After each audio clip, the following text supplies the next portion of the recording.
मेरी आवाज पहुंच रही है? बिल्कुल आ रही है। अ, ये अचानक से एक मौका मुझे मिला और ये बड़ा ही सुखद है अपने अजीज दोस्त शीतांशु को इस मंच पर आमंत्रित करना। अब उसका परिचय देना बड़ा मुझे असहज बना रहा है, लेकिन चूंकि इस मंच पर हमारे साथ कुछ ऐसे लोग भी जुड़े हैं जो नए लोग हैं, शायद कल के बाद उतने नए नहीं हैं, लेकिन फिर भी एक औपचारिक, चूंकि मुझे ये जिम्मेदारी दी गई है, तो एक औपचारिक परिचय मैं अपने साथी डॉक्टर शीतांशु कुमार का आपके सामने रखना चाहता हूं। एक गंभीर पढ़ने लिखने वाला व्यक्तित्व, जो लगातार सामाजिक और राजनीतिक और आप साहित्यिक उसी में शामिल कर लीजिए, उन विषयों पर लगातार सोचने समझने वाले व्यक्तित्व का इंसान शीतांशु कुमार हैं। लगातार कुछ ना कुछ काम किया है इन्होंने पिछले, मुझे जहां तक ध्यान है, 11 वर्षों से असम विश्वविद्यालय सिलचर में अध्यापन कर रहे हैं। पिछले 6-8 महीने से अब दीफू शिफ्ट हो गए हैं प्रमोशन पाकर। तो किताबें उनकी 2-3 आई हैं। एक जो उनकी अपनी किताब है, जो उनका शोध भी है, कंपनी राज और हिंदी, ये राजकमल प्रकाशन से प्रकाशित हुई है किताब। 2 और किताबें उन्होंने संपादित की हैं प्रोफेसर ओम प्रकाश सिंह जी के साथ, जो जिनको कल आपने सुना। एक तो पाठ और पाठ्यक्रम से संबंधित किताब है और दूसरी किताब है उपन्यास का वर्तमान, जो मैं कहूंगा कि एक बहुत अच्छी किताब है और एक बहुत ही अच्छा संदर्भ ग्रंथ है उपन्यास, समकालीन उपन्यासों पर और 90 के बाद के उपन्यासों पर जो लोग भी काम करना चाहते हैं, पढ़ना चाहते हैं, उनके लिए एक बहुत ही बेहतरीन संदर्भ ग्रंथ है ये किताब। इसके अलावा विश्वविद्यालय अनुदान आयोग की के शोध पुरस्कार से भी, रिसर्च अवार्ड से भी ये पुरस्कृत रहे हैं। 2 साल उस पे भी उन्होंने काम किया है। फिलहाल साहित्य का समाजशास्त्र विषय पर दुनिया भर के जो बेहतरीन आलेख हैं अलग अलग विद्वानों के, उनका अनुवाद करके तैयार है और प्रोफेसर मैनेजर पांडे जी के प्रधान संपादकत्व में वह किताब शीतांशु ने संपादित की है। जल्द ही वो हमारे बीच होगी। वो भी मुझे लगता है कि एक बेहतरीन काम होगा। और उसके अलावा ये और 1-2 किताबों पर काम कर रहे हैं, जिसमें प्राच्यवाद और साहित्य इतिहास, और उसके साथ साथ एडवर्ड सईद पर एक किताब की तैयारी में हैं। बाकी मैं अपनी तरफ से ज्यादा नहीं बोलूंगा, बात बोलेगी शीतांशु की। आप उनको सुने और मजा लें। बहुत ही आदर और प्रेम के साथ मैं आमंत्रित करना चाहता हूं अपने दोस्त शीतांशु कुमार को। शीतांशु, ओवर टू यू। बहुत धन्यवाद अमिश जी।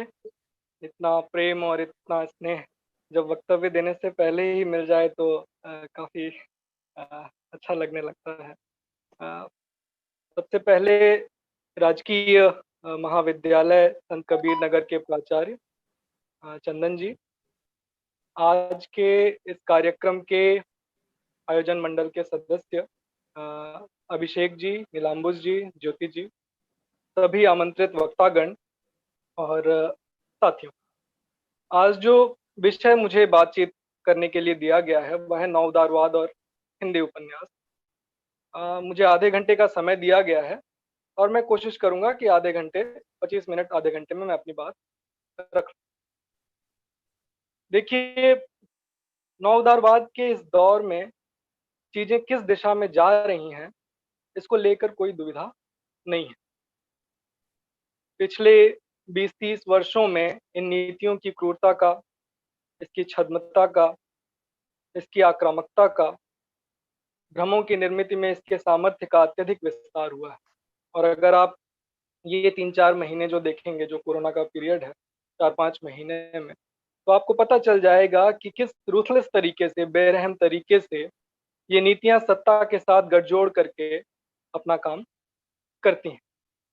इस पूरे दौर में, आपदा के इस दौर में, जिस तरह से देश की संपत्ति लुटाई गई है, हमारी सार्वजनिक कंपनियां, एयरपोर्ट और ऐसे ही और जो सार्वजनिक संपत्ति हैं, जिस तरह से आनन-फानन में बाँट दी गई हैं, केवल वही देख लेना भर पर्याप्त है यह समझने के लिए कि ये नीतियाँ कितनी क्रूर और कितनी अमानवीय हो सकती हैं। आप ऑर्गेनाइज़ सेक्टर देख लें, अनऑर्गेनाइज़ सेक्टर देख लें, जो सर्वे आ रहे हैं, जो आंकड़े आ रहे हैं, डेटा आ रहे हैं, उन्हें देखने से साफ पता चल रहा है कि करोड़ों की संख्या में, लाखों नहीं, करोड़ों की संख्या में नौकरियाँ जा चुकी हैं और इन नौकरियों को जाने की जो बात है, इसे सिर्फ़ कोरोना दौर से जोड़कर देखने की ज़रूरत नहीं है। यह नौ उदारवादी नीतियों के कारण है कि कोरोना के दौर में इतने बड़े पैमाने पर ये नौकरियाँ गई हैं। लेकिन यथार्थ यह है कि संचार के साधनों पर, सूचना के साधनों पर इन नीतियों के पैरोकारों का इतना ज़बरदस्त नियंत्रण है, इतना कंट्रोल है और आम जन की चेतना को भ्रम में बनाए रखने का इनका सामर्थ्य इतना अधिक है कि देश की संपत्ति कुछ व्यक्तियों के हाथों में सिमटती चली गई इस बीच, कुछ लोगों की संपत्ति बढ़ी, जहाँ इतनी बेरोज़गारी मैं बता रहा हूँ, आप जानते हैं कि कुछ लोगों की संपत्ति में इज़ाफ़ा हुआ। यानी जब नेशनल कैपिटल काउंट होगा तो आपको पता चलेगा कि संपत्ति कुछ लोगों की बढ़ी है। तो ये हुआ, लेकिन कहीं से एक आवाज़ तक भी प्रतिरोध की, विरोध की सुनाई नहीं दी। इसके विपरीत क्या हुआ? इसके विपरीत यह हुआ कि इन्हीं सत्तानशीनों में से एक ने बीएसएनएल के कर्मचारियों को देशद्रोही कह दिया। तो एक एक नया परिदृश्य तैयार हुआ। यानी जो देश की संपत्ति को बेचने देने में सहायता पहुँचाएँ, वो लोग देश प्रेमी हैं और जो लोग देश की संपत्ति को बिकने देने में बाधा पहुँचाएँ, वो लोग देशद्रोही। तो एक नए तरह का आख्यान गढ़ा जा रहा है देश प्रेम और देशद्रोह का। तो नैरेटिव बदलने में, आख्यानों को बदलने में इन नीतियों के पैरोकारों को ज़बरदस्त सामर्थ्य हासिल है और मुझे यहाँ तक लगता है कि अतीत में कोई भी प्रोपेगेंडा मशीनरी इतनी ताकतवर नहीं रही है, जितनी अभी के दौर में इन नीतियों को फैलाने वाले लोगों के पास मौजूद है। सबसे दुखद यह है कि नवउदारवाद के साथ सभ्यता के नाम पर जिस संवेदनहीनता का विकास हुआ है, वो भयावह है, वह डराने वाली है। साम्राज्यवाद के दबाव में वैश्विक स्तर पर साथ अस्मिताओं के साथ और सभ्यता के साथ, प्रकृति के साथ खिलवाड़ हो रहा है। और ऐसी स्थिति में और भी अधिक संवेदनशीलता के विकास की ज़रूरत है, संवेदना को बढ़ाने की ज़रूरत है। ऐसी रचनाओं की ज़रूरत लगातार बढ़ती जा रही है, जो कोमलता को हमारे दौर के सर्वाधिक सशक्त मूल्य के रूप में, भावना के रूप में स्थापित करती हैं। हिंसा, क्रूरता, अलगावबोध, बिखराव के इस दौर में लगातार यह करते रहने की ज़रूरत है कि मनुष्य के शक्ति में, उसके सामर्थ्य में आस्था जगाने वाली रचनाएँ सामने आएँ। साथ ही यह भी ज़रूरी है कि ऐसी विचारों को, ऐसी प्रवृत्तियों को हाशिए पर धकेलने के लिए लगातार प्रयासरत रहा जाए, जो मनुष्य को उसकी आत्मिक संभावनाओं से, उसकी सामाजिकता से काट देने वाली हैं। अ, साहित्य जो है वो सिर्फ़ सहमति से संचालित होता है। अच्छे साहित्य में सहमति के बगैर आप कोई चीज़ नहीं देखेंगे। इस दृष्टि से जब आप वैचारिक राजनीति को देखेंगे, किसी भी सृजनात्मक वैचारिक राजनीति को देखेंगे, तो आप पाएँगे कि उसकी विजय तभी संभव है जब साहित्य आपको सुंदर और साहित्य आपको श्रेष्ठ दिखाई देगा। तभी वास्तविक उस समाज को हम देख पाएँगे जिसका हम निर्माण करना चाहते हैं। यानी जो मैंने अभी तक भूमिका में आपको यह स्पष्ट करने की कोशिश की कि इन वादी नीतियों की आक्रामकता कितनी है, इनका सामर्थ्य कितना है और इसके बीच में हमारा दायित्व कितना गहन होता जा रहा है। और जब इस लिहाज से हम साहित्य की ओर बढ़ते हैं तो देखते हैं कि समकालीन साहित्य ने, समकालीन उपन्यासों ने निश्चित रूप से अपनी भूमिका के निर्वहन का प्रयास किया है। देखिए उनका सामर्थ्य और उनकी क्षमता लगातार संकुचित की जा रही है, लेकिन इसके बीच भी एक जिजीविषा के साथ समकालीन उपन्यास, समकालीन साहित्य प्रयासरत हैं। लेकिन फेक न्यूज़ और उत्तर सत्य के इस युग में आक्रामकता इतनी ज़्यादा है कि जो सचेत रचनाकार हैं, जो चिंतक हैं, विचारक हैं, उनके लिए भी कई बार इससे मुक्त होना कठिन होता जा रहा है। और अगर आप संस्थानों की ओर देख लेंगे, विश्वविद्यालयों की ओर देख लेंगे, कॉलेजों की ओर देख लेंगे, तो तमाम ऐसे जगह ऐसे लोग अब स्थापित हो चुके हैं जो इन नीतियों के सामने घुटने टेक चुके हैं। तो ऐसी स्थिति में जब रचनाकार और विचारक ही मुक्त नहीं होंगे इन नीतियों के प्रभाव से, तो साहित्य का मुक्त होना बहुत ज़्यादा कठिन हो जाता है। तो जब आप समकालीन उपन्यास को देखें, नवउदारवाद के दौर के बाद जो उपन्यास लिखे गए उन्हें देखें, तो इन परिस्थितियों का बराबर ध्यान रखना चाहिए। अच्छी बात यह है कि इन प्रश्नों और इन स्थितियों के बीच में और वैश्वीकरण और नवउदारवादी नीतियों के विस्तार के बीच में भी समकालीन उपन्यास भले ही पूरी तरह से उसे अभिव्यक्ति न दे पाए जैसी की स्थितियां हैं, लेकिन निराशा नहीं होती। पूरे परिदृश्य को भले ही वह न पकड़ पाए, लेकिन निश्चित रूप से समकालीन उपन्यासकारों ने उसके द्वंद्वों को पकड़ने की कोशिश की है। एक चीज यहाँ समझ लेना जरूरी है कि अभी भी साम्राज्यवादी वैश्वीकरण का काफी कुछ हिंदुस्तान में उद्घाटित होना बाकी है। अफ्रीका में काफी कुछ उद्घाटित हो चुका है। इन नवउदारवादी नीतियों का एक बड़ा असर आप अफ्रीका में देख सकते हैं, लेकिन साउथ एशियन कंट्रीज में अभी भी काफी कुछ उद्घाटित होना बाकी है। तो ऐसी स्थिति में समकालीन उपन्यासकारों से यह उम्मीद लगा लेना कि वो सारी परिस्थितियों को उद्घाटित कर देंगे, उसके बहुरूपी चरित्र को हमारे सामने पेश कर देंगे, यह कोई वाजिब आकांक्षा नहीं है। कई उपन्यासकारों ने ये प्रयास किया कि इस नवउदारवादी जो परिस्थितियां हैं, इसके रेशे रेशे को उद्घाटित करके रख दें। लेकिन होता यह है कि जैसे ही वो एक पक्ष को उद्घाटित करने की ओर आगे बढ़ते हैं और जितना समय रचना धर्मिता को अपने परिष्कृत करने में लगाते हैं, उसी के बीच इस नवउदारीकृत वैश्वीकरण के दूसरे चेहरे हमारे सामने उद्घाटित होने लगते।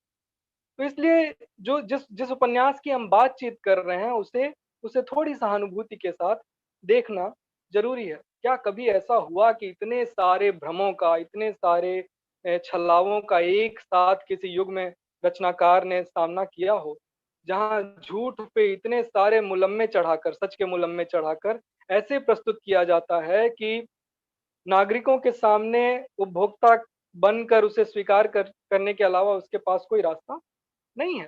तो ये सारी बातें हमें ध्यान में रखनी है जब हम समकालीन उपन्यास के चरित्र उसकी प्रवृत्ति को देखने की कोशिश कर रहे हैं। आप ऐसे समझ लीजिए कि पिछली सदी में रचनाकार प्रकृति चित्रण में बहुत आनंद लेते थे। आपको एक से एक रचनाकार मिल जाएंगे जो प्रकृति का वर्णन कर। अब इस सदी के रचनाकार के पास प्रकृति चित्रण की फुर्सत ही नहीं है। उसके पास समस्या है कि प्रकृति को बचाया कैसे जाए, इतनी बड़ी लड़ाई है उसकी। तो जब भी हम इन उपन्यासों पर बातचीत करें, तो इन स्थितियों का हमें ध्यान रखना है। जब इस लिहाज से हम समकालीन उपन्यास की ओर बढ़ते हैं, 90 के बाद के उपन्यास की ओर बढ़ते हैं, क्योंकि मेरी बातचीत नवउदारवाद पर ही हो रही है, तो सबसे एक आकर्षक चीज, जो पहली आकर्षक चीज मुझे लगती है कि इतिहास की जो एक रेखीय व्याख्याएं थी, उसे तोड़ने का काम किया है इन उपन्यासकारों ने। नवउदारवाद के पैरोकारों ने इतिहास के अंत की जो व्याख्याएं थी अलग अलग उत्तर आधुनिकता के माध्यम से जो फलीभूत हो रही थी, जो पूरे दुनिया में जिसका प्रभाव रहा, उससे अलग जाकर अपने इतिहास का पुनर्मूल्यांकन किया, उसको वर्तमान के लिए सार्थक बनाने की कोशिश की। तो मनुष्य को बांटने वाली जो अलग अलग ढंग की व्याख्याएं हैं, जो अलग अलग ढंग की घटनाओं को जिस तरीके से प्रस्तुत किया जाता था, उससे अलग तरीके से समकालीन उपन्यासकारों ने घटनाओं की एक पुनर्प्रस्तुति की, उसकी एक अलग व्याख्या की। जो ऐसे समाज थे जिन्हें अभी तक उपन्यास के क्षेत्र में, साहित्य के क्षेत्र में जितनी जगह उन्हें मिलनी चाहिए थी, उतनी जगह नहीं मिली थी, उन्हें जगह देने का काम किया समकालीन उपन्यास ने। और जिन संवेदनाओं, अनुभूतियों, पीड़ाओं को अभी तक हाशिए पर धकेला गया था, उसमें से ढेर सारी अनुभूतियों, पीड़ाओं, संवेदनाओं को समकालीन उपन्यासों में जगह मिली। आप ढेर सारे उपन्यास आपको मिल जाएंगे, मैं नाम परिगणन में नहीं जाऊंगा क्योंकि बहुत सारे नाम उसमें छूटने लगेंगे। फिर भी आप अगर कमलाकांत त्रिपाठी के 1857 को देखेंगे तो उसमें आपको नया विमर्श दिखेगा अपने स्वाधीनता आंदोलन का, उसके अतीत का। आप इन्हीं हथियारों से पढ़ेंगे तो उसमें आपको 1942 के दौर का एक अलग विमर्श दिखेगा। प्रदीप सक्सेना जब दिल-ओ-दानिश को पढ़ते हैं तो दिल-ओ-दानिश के बारे में बताते हैं कि कृष्णा जी एकदम इतिहासकार के हाथ से हाथ मिलाकर आगे बढ़ती हैं और अगर हमारे वर्ग, वर्ण, धर्म, संप्रदाय आदि की जो पुरानी व्याख्याएँ हैं उसे खंडित करते हुए उसकी एक रेखीय व्याख्याओं को तोड़ने का काम करती हैं। तो आप विश्रामपुर का संत हो, पहला गिरमिटिया हो, काशी का अस्सी हो, कितने पाकिस्तान हो, क्या आप हो, आखिरी कलाम हो और ऐसी तमाम रचनाएँ हैं जो इतिहास की इन एक रेखीय व्याख्याओं को तोड़ने का काम करती हैं, खंडित करने का काम करती हैं। लेकिन यहाँ एक चीज़ मैं पुनः बता दूँ जो मैंने पहले चर्चा किया कि ढेर सारे लोग नवउदारवाद की व्याख्याओं के शिकार भी हो जाते हैं, उसके प्रचार-प्रसार के शिकार भी हो जाते हैं। तो ऐसा नहीं है कि सब लोगों ने ये काम किया, बहुत लोग नवउदारवादी ढंग से जो इतिहास की व्याख्याएँ हुईं, उस दृष्टि से भी चीज़ों को देखते हैं, लेकिन यह समकालीन उपन्यास की प्रवृत्ति नहीं बन पाई। सबसे बड़ी बात यह हुई है कि जो अस्मिताएँ हाशिए पर थीं, वो इस दौर में नव उदारवादी दौर में केंद्र में आती हैं। जब नव उदारवाद अस्मिता के विमर्शों की चर्चा करता है तो उसके उपलक्ष्य बहुत अलग किस्म के थे। वो ऐसे आख्यानों को खंडित करना चाहता था जो लड़ाई को उसके खिलाफ ताकतवर बनाएँ। लेकिन समकालीन उपन्यासकारों ने नव उदारवाद के इस प्रयास को खंडित किया और ढेर सारी अस्मिताओं को हाशिए से केंद्र में लाते हुए भी मूल जो हमारे प्रश्न होने चाहिए, उन प्रश्नों को छोड़ा नहीं। तो स्त्री हों, दलित हों, जनजातीय समुदाय से आने वाले लोग हों, उनकी संवेदनाओं को, उनकी आवश्यकताओं को, अनुभवों को, उनकी परंपरा को, इन सारी चीज़ों को जिनसे साहित्य अभी तक अछूता था, उसे अछूता नहीं रहने दिया, उसे केंद्र में लाने का काम किया। इसके साथ ही नवउदारवाद ने धार्मिक, सांस्कृतिक, आर्थिक तरीके से इन समाजों के शोषण के बिल्कुल नए रूप विकसित किए हैं। अब पुराने तरीके से ही शोषण नहीं हो रहा, उसमें नई बहुत सारी मशीनरी शामिल हो गई और पितृसत्ता के भी ढेर सारे नए रूप आ गए हैं। तो इनको भी उद्घाटित करने का काम किया है। लेकिन जो चीज़ मुझे सबसे ज़्यादा आकर्षक लगती है, वह यह है कि अपने से इतर अस्मिताओं को देखने के तरीके में बहुत सार्थक बदलाव आया है। ज़्यादा गंभीरता से जैसे अभी हमारे पिछले वक्ता विवेक सर जो बातें कह रहे थे, मुझे लगता है कि समकालीन उपन्यास जो है, उस दिशा में गंभीर हुआ है कि ऐसी जो इनकरेक्ट पोज़ीशंस हैं, उनसे लेने लेने के क्रम में बचने का प्रयास ज़्यादा है, ज़्यादा गंभीरता दिखाई देती है और इस सतर्कता का फल यह हुआ है कि गैर आदिवासी समाज से आने वाले रचनाकारों ने आदिवासी समाज के बारे में बहुत ही संवेदनशील और मार्मिक रचनाएँ प्रस्तुत की हैं।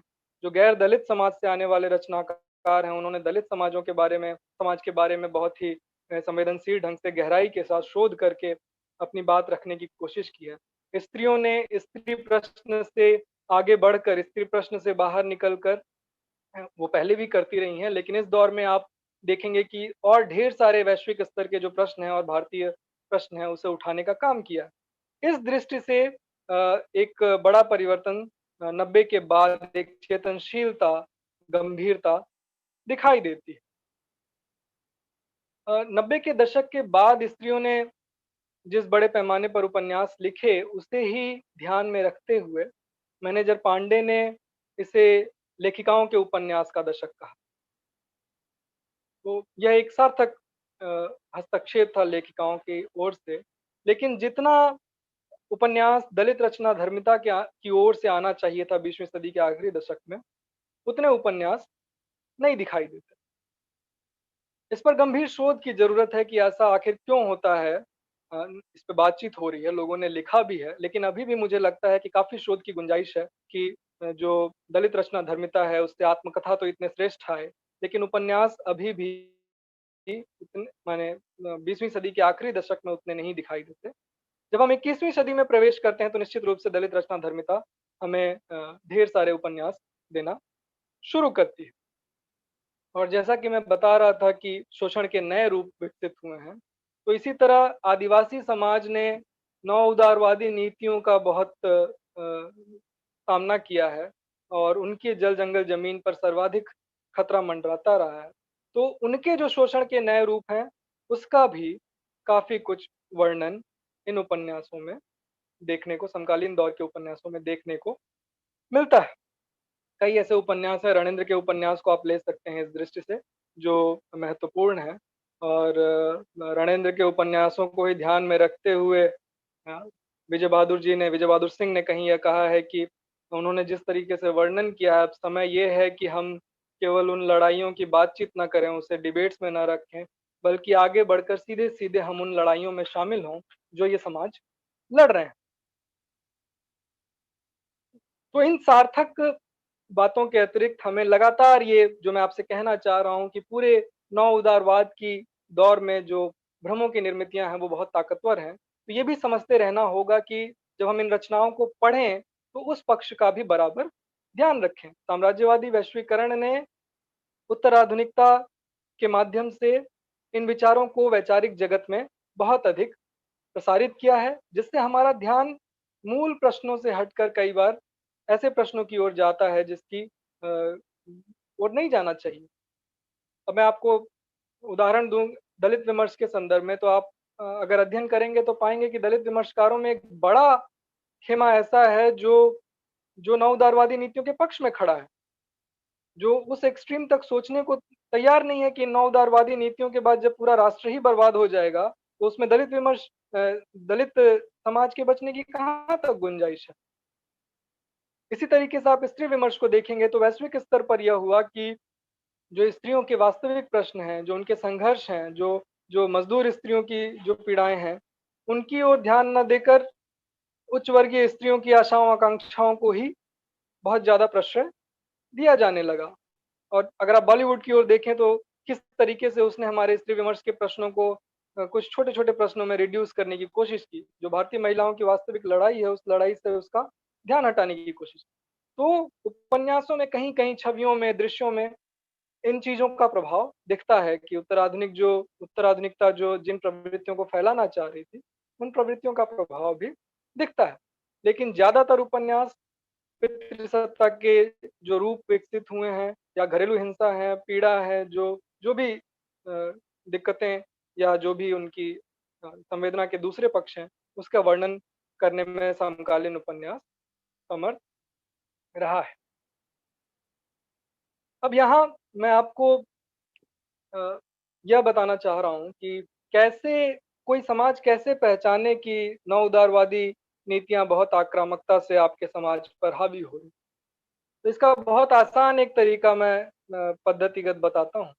वो ये है कि जैसे ही आपके कान में विकास शब्द बहुत ज़्यादा सुनाई दे, सोशल मीडिया के माध्यम से, टेलीविज़न के माध्यम से, नेताओं के मुँह से, अगर 90 के बाद के दशक में विकास शब्द का आपके कान में बहुत ज़्यादा ज़रूरत से ज़्यादा जितना दिख नहीं रहा है उससे ज़्यादा अगर वो बढ़ता जा रहा है, तो आप समझ लीजिए कि आपके देश में नव उदारवादी नीतियाँ पूरी आक्रामकता से लागू की जा रही हैं।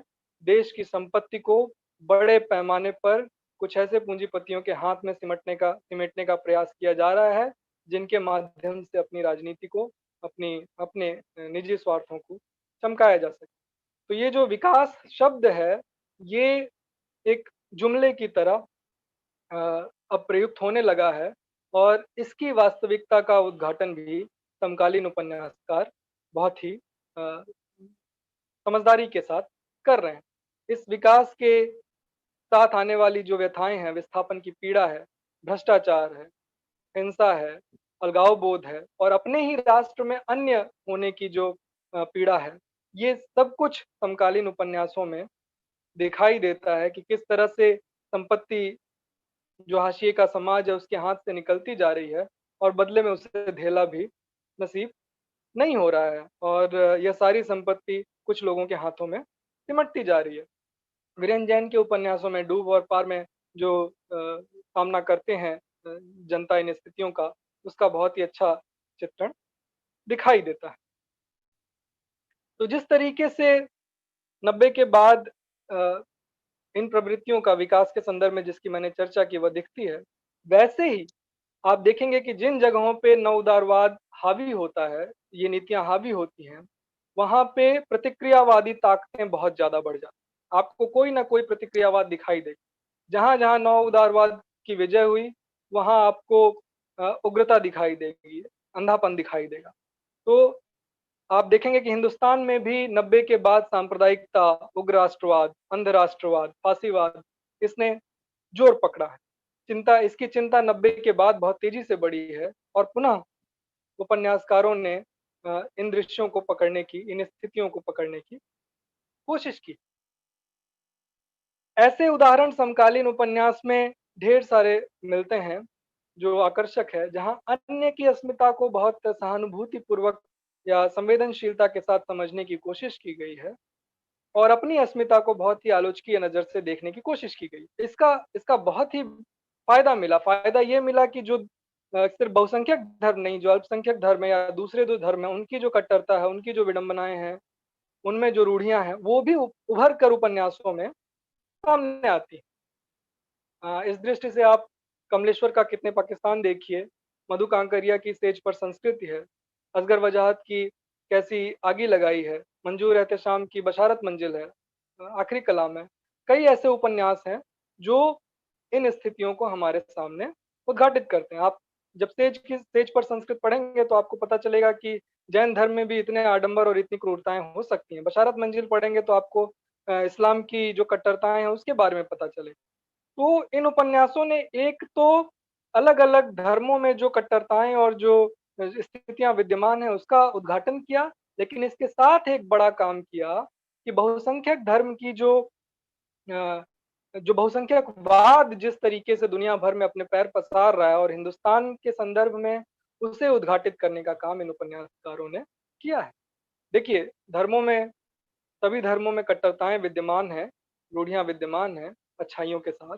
लेकिन इसके साथ दुनिया भर में अगर आप कहीं की भी राजनीति उठाकर देख लेंगे, तो सबसे बड़ा खतरा आज के दौर में बहुसंख्यकवाद है।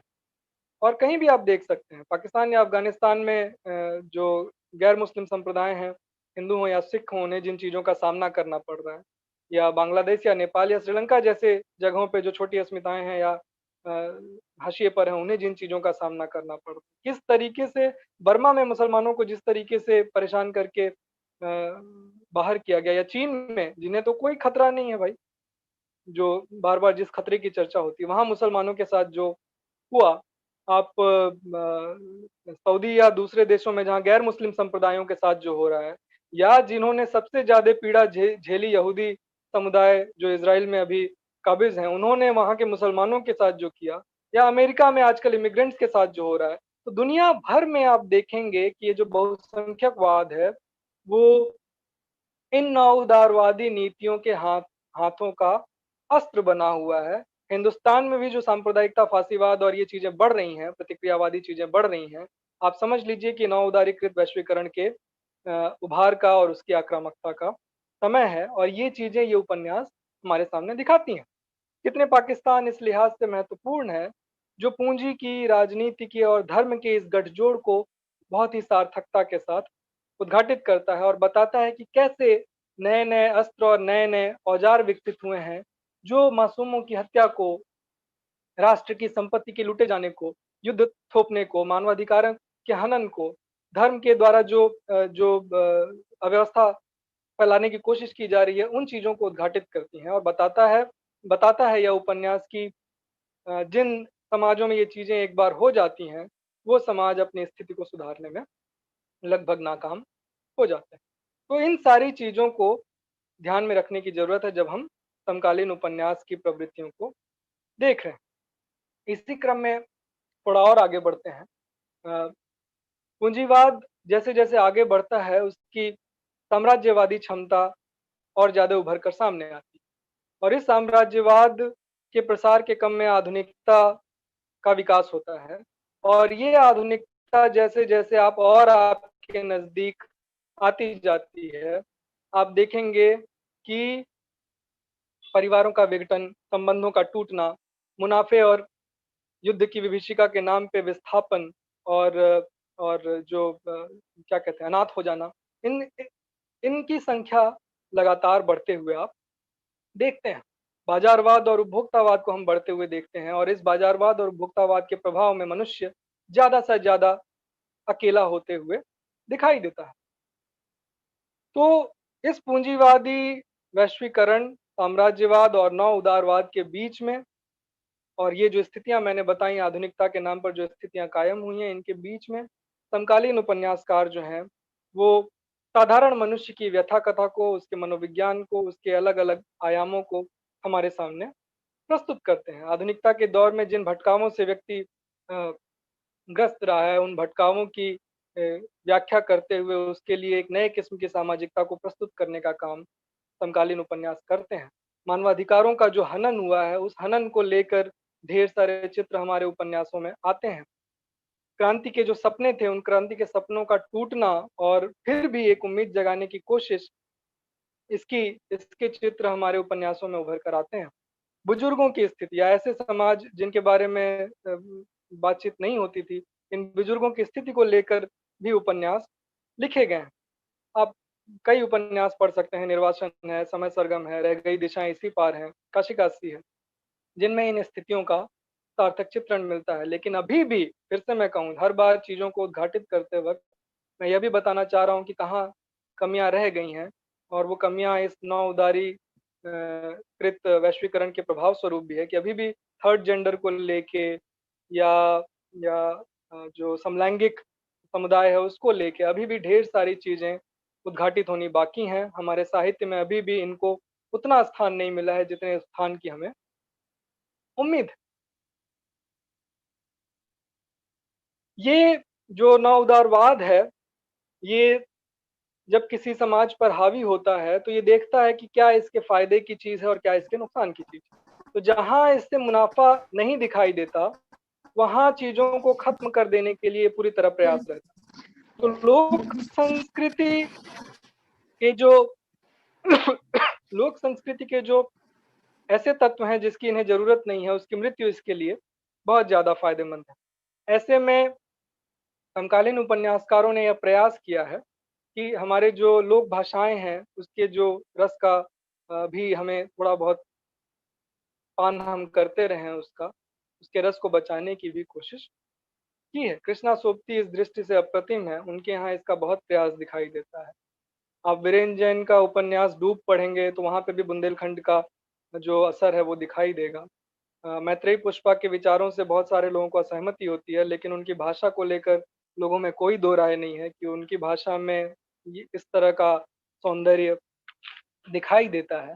आप चित्रा मुद्गल को पढ़ेंगे तो उनकी भाषा में आपको जो अवध क्षेत्र है, आवा में आपको अवध क्षेत्र की मिठास दिखाई देगी। आप काशी काशी पढ़ेंगे तो उसमें बनारस का जो देशजपना है, उसका जो ठेठपना है या वहाँ की गालियाँ हैं, वहाँ के बनारस की स्थितियों का आपको आभास मिल जाता है। आप अगर अ, सूत्रधार पढ़ेंगे, तो आपको भोजपुरी प्रदेश की चीज़ों का आभास मिल जाएगा।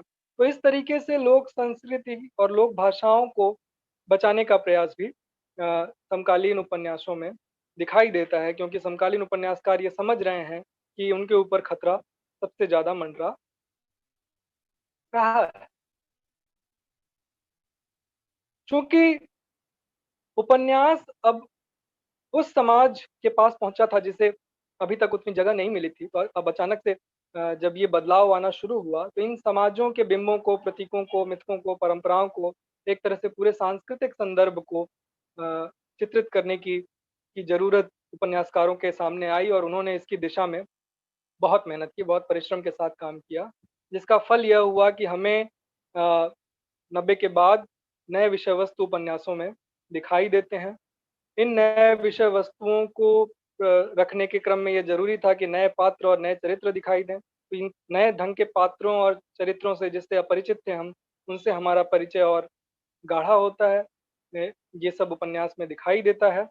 और अगर आप नायकत्व के लिहाज से बात करें, कल कल के डिबेट में कान्हाराम जी जिसकी चर्चा कर रहे थे कि देवकीनंदन खत्री से आप जब प्रेमचंद की ओर बढ़ते हैं, तो नायकत्व में एक बदलाव आता है। वैसा ही एक बदलाव, अ, हल्का-फुल्का बदलाव, मैं पूरा तो नहीं कहूँगा क्योंकि इसके ऊपर एक स्थिर मत मेरा नहीं है, लेकिन एक बदलाव हमें दृष्टिगोचर होता है। जैसे कि भिखारी ठाकुर को नायक बनाकर प्रस्तुत करना, ये कोई आसान काम नहीं रहा होगा, इसके लिए काफ़ी मेहनत की गई होगी, जो समकालीन उपन्यास की एक महत्वपूर्ण विशेषता बनकर उभरती है।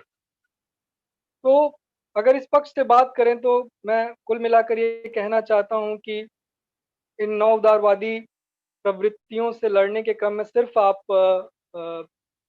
विषय संवेदना के धरातल पर या अंतर्वस्तु के धरातल पर इसे न समझें। शिल्प के धरातल पर भी काफ़ी कुछ परिवर्तन हुआ है जिसकी चर्चा मैंने अभी की। इसी तरह आप देखेंगे कि कथा कहने की शैली में बदलाव है, संवाद में बदलाव है। हिंदी जाति के जो अलग-अलग तत्व हैं, नृत्य हैं, संगीत है, मुहावरे हैं, कहावतें हैं, उनका प्रयोग करने की कोशिश दिखाई देती है आपको समकालीन उपन्यासों में। अंतः अनुशासनात्मक होने की कोशिश ज़्यादा दिखाई देती है। दूसरी जो विचार के दूसरे माध्यम हैं, विधाएँ हैं, उनसे सीखने की कोशिश दिखाई देती है। कथानक के साथ छेड़खानी की कोशिश दिखाई देती है। पर इस सब के साथ एक जो समस्या जो उभर के आती है, जिसे समकालीन उपन्यासकारों को बहुत गंभीरता से देखने की ज़रूरत है कि निश्चित रूप से ये स्थितियाँ या परिवेश ऐसा नहीं है कि इसे बहुत आसानी से वर्णित किया जा सके। जो परिवेश और जिन स्थितियों की बात मैं कह रहा हूँ, इसे व्याख्यायित करने के लिए बहुत ही मेहनत की ज़रूरत है, वैचारिक परिपक्वता की ज़रूरत है। जो रचनात्मक बुनावट है, उसे बहुत ही बारीक करने की ज़रूरत है और लंबा समय देने की ज़रूरत है, तब चीज़ें परिपक्वता से आती हैं। लेकिन इतने प्रयासों के बाद भी आपको ऐसे कई उपन्यास मिल जाएँगे जिसमें निबंधात्मकता है, जिसमें बहुत ज़्यादा विवरणात्मकता है, जिसमें वैचारिक शिथिलता है। तो इस तरह की प्रवृत्ति भी समकालीन उपन्यासों में है। अ, लेकिन कुल मिलाकर जो मैं कहना चाहता हूँ वो ये कि गमन की दिशा में भटकाव नहीं है। ये कमियाँ जो हैं युग की हमारी बनती बिगड़ती समझदारी के बारे में ही हमें बताती हैं। अगर धुन छँटने के बाद जब आप इसे संपूर्णता में देखेंगे, तो ये उपन्यास जो हैं, ये अपने लोकतांत्रिक रवैये के लिए, अपनी संवेदनशीलता के लिए, प्रगतिशीलता के लिए और रचनात्मक बनावट के लिए याद की जाएँगी। अंत में मैं एक मिथक जो ग्रीक माइथोलॉजी से निकला हुआ है, मुझे काफ़ी उचित लगता है जब मैं वैश्वीकरण या नवोदारवाद के प्रभावों पर बात करता हूँ, वो है मेडुसा का। मेडुसा ग्रीक माइथोलॉजी का एक चरित्र है, जिसके पास यह ताकत थी कि वो जिस पुरुष को देखती थी, उसे सम्मोहित कर लेती। तो उसे श्राप मिला और श्राप मिलने का फल यह हुआ कि जो भी उसकी आँखों में देखे, वो पत्थर बन जाता था और उसे यह श्राप मिला कि उसके जितने बाल हैं हर बाल जो है खतरनाक साँप बन गए। तो जब मुझे वैश्वीकरण के लिए एक बहुत ही उपयुक्त बिंब लगता है कि जब मेडुसा की हत्या की गई मतलब जब उसे मारा गया जब तो पर्शियस ने शायद मारा था। तो पर्शियस ने जब उसे मारने की कोशिश की तो उसने मेडुसा की आँखों में आँख नहीं मिलाया। वो मेडुसा को देखता रहा, लेकिन सिर्फ़ मेडुसा को न देखकर जितनी जगह उसके प्रतिबिंब दिखाई दे रहे थे, उन प्रतिबिंबों को देखते हुए उसने मेडुसा को मारने की कोशिश की। अगर आप इस नव उदारवादी नीतियों को हराना चाहते हैं, वैश्वीकरण के इस दुष्प्रभाव को परास्त करना चाहते हैं, तो अब सीधे-सीधे वाली औपनिवेशिक दौर की लड़ाई नहीं है। आपको उन सारे प्रतिबिंबों को देखना पड़ेगा जो आपके भीतर भी मौजूद हो सकते हैं। हम शिक्षकों, हम प्राचार्यों के भीतर भी मौजूद हो सकते हैं जो दिन भर सोशल मीडिया पे या टेलीविज़न चैनलों पे समय बिताते हैं, वीडियोज़ पे समय बिताते हैं, उनके भीतर भी मौजूद हो सकते हैं। कब हमारे भीतर ये प्रवेश कर जाते हैं, ये पता नहीं चलता। तो इन प्रतिबिंबों से भी हमें लगातार लड़ने की ज़रूरत है। अफ्रीका इन नव उदारवादी नीतियों से बहुत ज़्यादा पीड़ित रहा। तो अफ्रीका में एक लोक कथा लोक में प्रचलित है, लोक कथा नहीं कहूँगा लोगों के बीच यह प्रचलित है कि जब मेडुसा मरी तो उसके उसके सर को लेकर अफ्रीका के ऊपर से ही उड़ा गया। तो जब अफ्रीका के ऊपर से उड़ा गया तो उसके सर से जितने बाल जहाँ-जहाँ गिरे, वहाँ-वहाँ काले नाग पाए जाते हैं, बहुत खतरनाक साँप पाए जाते हैं। आपके देश के ऊपर से भी मेडुसा का सर ये लेकर लोग उड़ रहे हैं। जो भी लोग मेरे वक्तव्य के सुन रहे हैं, जो जितने लोगों ने रजिस्टर किया या दोस्त जो है यहाँ उपस्थित हैं, उन सब से यह गुज़ारिश है, यह आग्रह है कि हर जगह काले साँप बढ़ने वाले हैं। हमें एकत्रित होकर इसके बारे में विचार-विमर्श करने की और ज़्यादा गहराई से अपनी बात रखने की ज़रूरत है। धन्यवाद। बहुत-बहुत शुक्रिया शिरांशु। मेरी आवाज तो आ रही है ना?